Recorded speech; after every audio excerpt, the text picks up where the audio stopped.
Welcome back. કેન્દ્રીય ગૃહપ્રધાન અમિત શાહ ગુજરાતની મુલાકાતે આજે વિવિધ વિકાસ કાર્યોમાં અમિત શાહ હાજરી આપશે। મહાત્મા મંદિરમાં હિન્દી ભાષા દિવસની ઉજવણીના કાર્યક્રમમાં તેઓ હાજરી આપવાના છે। અમિત શાહ સરદાર ધામના ફેઝ 1 અને ફેઝ 2નું પણ નિરીક્ષણ કરશે। સરદાર ધામમાં ટ્રસ્ટી અને અન્ય આગેવાનો સાથે તેઓ મુલાકાત કરવાના છે। તો અમદાવાદના નારણપુરા વિસ્તારમાં વીર સાવરકર સ્પોર્ટ્સ કોમ્પ્લેક્સનું પણ લોકાર્પણ કરવાના છે। ગાંધીનગર લોકસભામાં પ્રશ્નોના નિરાકરણ માટે સમીક્ષા બેઠક પણ યોજવાના છે।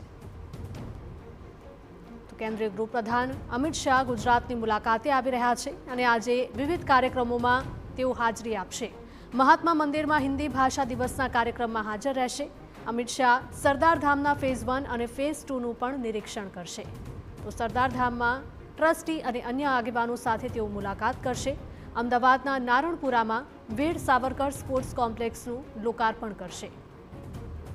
તો ગાંધીનગર લોકસભામાં પ્રશ્નોના નિરાકરણ માટે સમીક્ષા બેઠક પણ યોજશે।